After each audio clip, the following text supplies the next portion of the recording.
que el Perú acaba de nombrar a quien será su cuarto presidente en 4 años, lo cual es una situación verdaderamente novedosa, teniendo en cuenta que desde hace algunos años, aunque bien el país se ha caracterizado por una cierta inestabilidad política y en particular las figuras presidenciales han sido sumamente cuestionadas, no se había llegado a este nivel de inestabilidad, en donde, por ejemplo, el anterior presidente que estuvo en la silla presidencial solamente 5 o 6 días, no estoy seguro de cuántos fueron no más de 6 días. Entonces, estamos hablando de una situación de inestabilidad sumamente importante. ¿Qué es lo que hay atrás de esto? En realidad, el sistema político peruano y en particular la distribución del poder entre el Ejecutivo y el Congreso, que es un Congreso unicameral, solo hay una Cámara de Diputados con 130 integrantes, ¿sí? Han estado en una pugna muy, muy fuerte, muy compleja, pues desde el año 2016 en que se hizo la más reciente elección presidencial. ¿Qué pasó en el año 2016?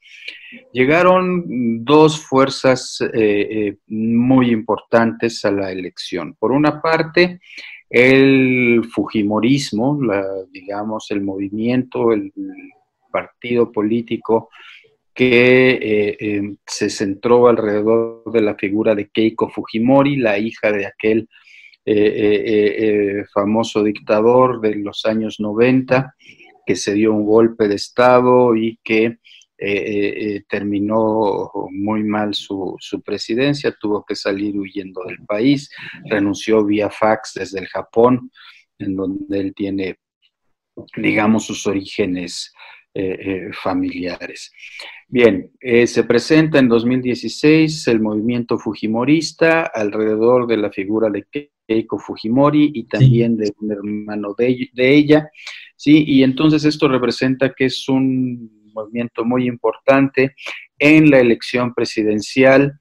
Se presenta Keiko, no alcanza la votación suficiente para ganar la elección en primera vuelta y va a segunda vuelta y su rival en esa segunda vuelta será Pedro Pablo Kuczynski, quien fue un funcionario del gobierno durante la presidencia de Alejandro Toledo y que, bueno, pues en estos ajustes que se hacen en las segundas vueltas termina ganando la elección presidencial. Pero la elección en el Congreso fue muy desigual.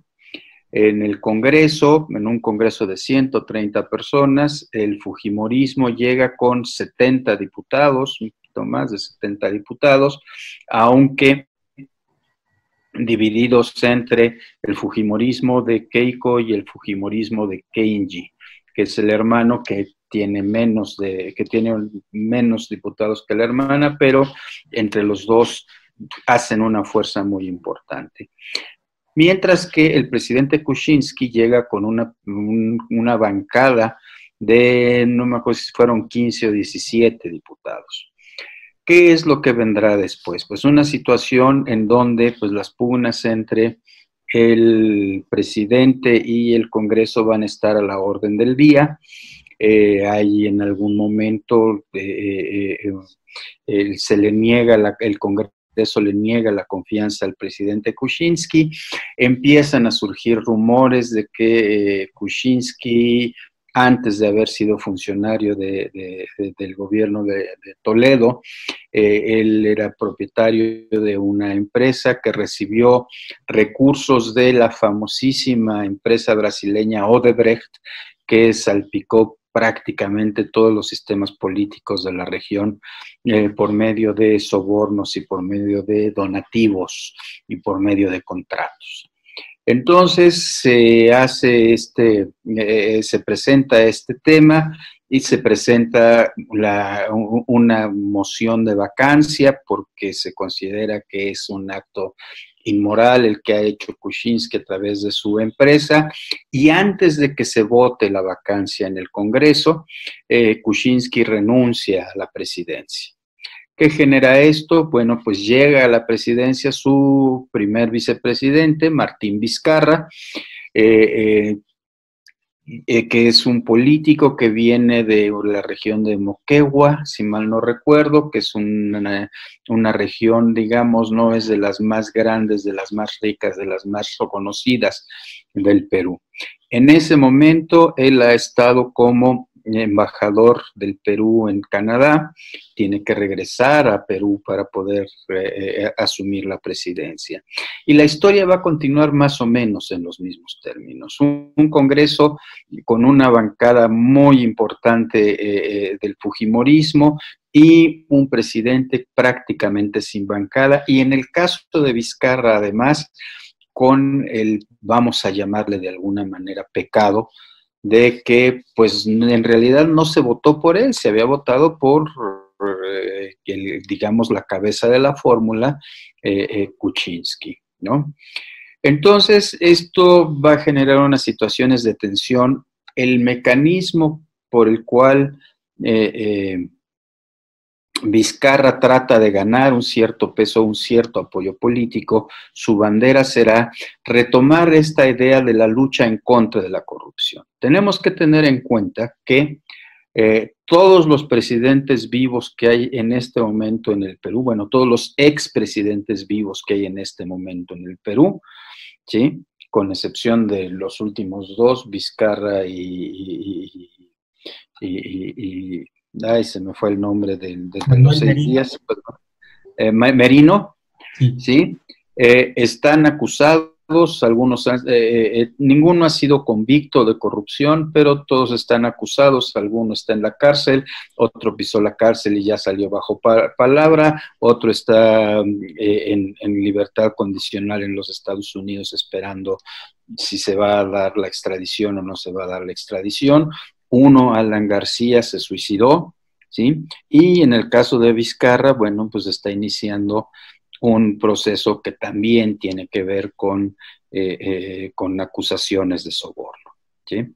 Entonces, hay ahí conflictos sumamente, bueno, importantes. Pero regresemos a la historia. Este conflicto entre el Congreso fujimorista fundamentalmente y Martín Vizcarra tendrá un incidente muy importante en septiembre del año pasado. ¿Qué fue ese incidente? Pues bueno, no dejaban gobernar a Vizcarra, él había tenido que ir haciendo una serie de reformas en el ámbito electoral por vía de referéndum, puesto que el Congreso no las aceptaba, reformas que implicaban varios cambios importantes en la forma de hacer política en el Perú. Por una parte, se estableció la no reelección para los congresistas, eso fue un elemento muy importante. Otro punto muy significativo fue que se establecieron elecciones primarias para la definición de los candidatos a los puestos de elección popular en los partidos políticos. Esto también coartó ciertos privilegios a las élites de los partidos políticos. En fin, varios elementos en este sentido. El Congreso, por otra parte, va a tomar una serie de medidas que van en contra de algunas de las políticas de Vizcarra. Por ejemplo, está en ese momento un fuerte conflicto por la elección de un órgano, de integrantes de un órgano que se llama Tribunal Constitucional. Vizcarra solicita que se le aprueben unas medidas, el Congreso no hace caso, primero sigue con el proceso de elección de los integrantes del Tribunal Constitucional, eso lo considera Vizcarra como una expresión de no aprobación de confianza al presidente, Esta es la segunda en este gobierno que ha sido electo en 2016 y entonces decide disolver el Congreso. El Congreso desconoce